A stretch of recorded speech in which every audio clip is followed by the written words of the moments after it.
Welcome to episode 563, Jayshree Ulall, how she became billionaire in 10 years as CEO of Arista. This is an outline of episode 563. There are 3 reasons we study Jayshree Ulall. First, she's an immigrant woman who made it big in the United States. Second, she's the mother of cloud network chips. Third, she's only 58. Let us meet Jayshree Ulall. And Arista's whole premise was born on disruption. Can you talk about disruption and how you made Arista the force you did? Absolutely. I think disruption is a widely used word. I don't think anybody likes to say they just build products for status quo, right? But when you think about disruption, I think it comes in a variety of categories. There's technology disruption. There's helping your customers with their disruption.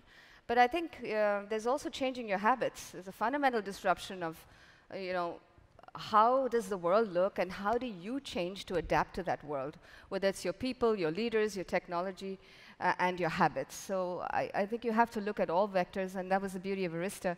Arista, by the way, for some of you who have been around a while may think it's Arista Records, but we're focused on cloud networking.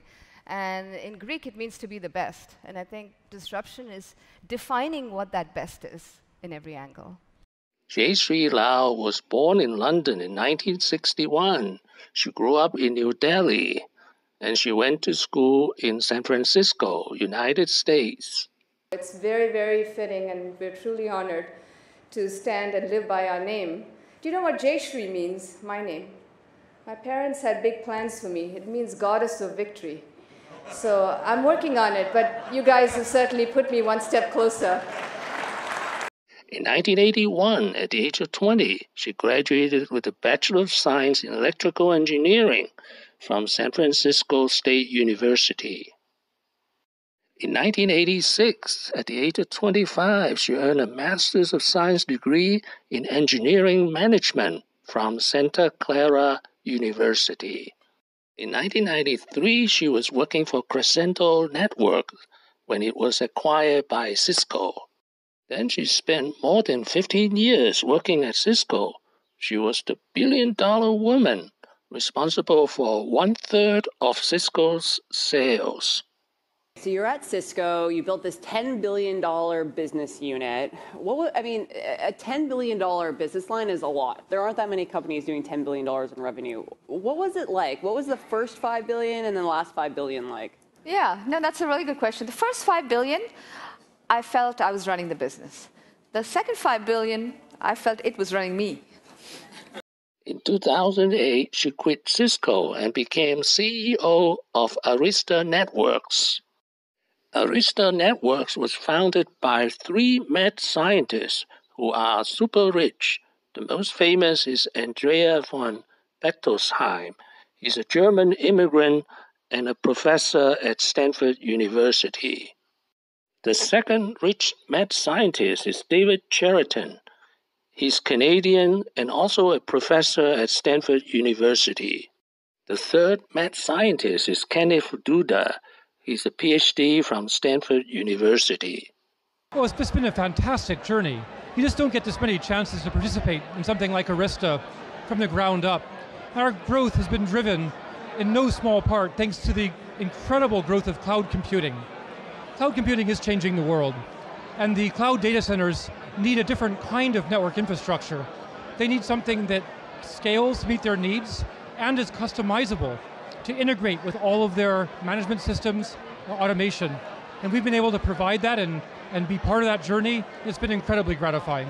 To Amazon, to Microsoft Azure, to Google, and Alibaba in China. So they needed a different kind of network, and nobody was building what they needed. And I think this ended up being a really important aspect of what Arista was looking to do. The other thing to look at when you build a company, and there's no greater example than Reliance, is you have to have some main characteristics.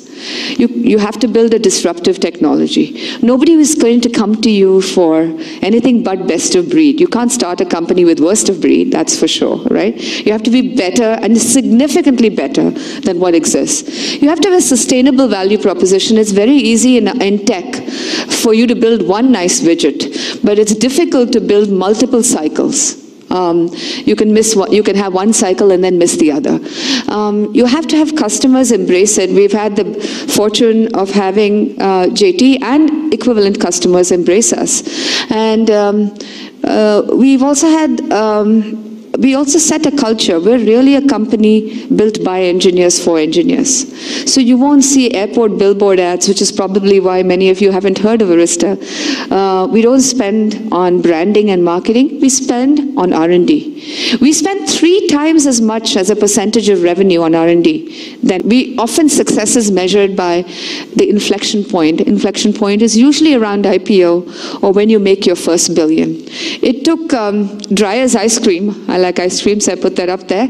12 years to get that inflection point to $1 billion. It took Microsoft and Starbucks 6 years. It took Google, Cisco, eBay, Broadcom 4 years. And I think Arista and maybe Facebook are the only 2 that did it in 2 years. So it's pretty amazing. Thank you. And she is quite a singer.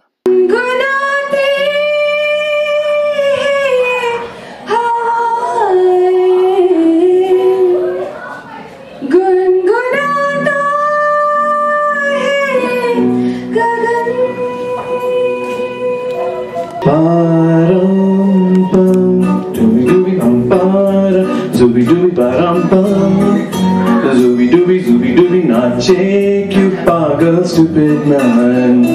Zooby dooby bum paga, zooby dooby baram bum, zooby dooby not shake you pagal stupid man. Shaakon pe patte ga rahe hain, phoolon pe bhavre ga rahe. What have I learned today? 2 things. First, as CEO of Arista, she became a self-made billionaire in 2018 at the age of 57.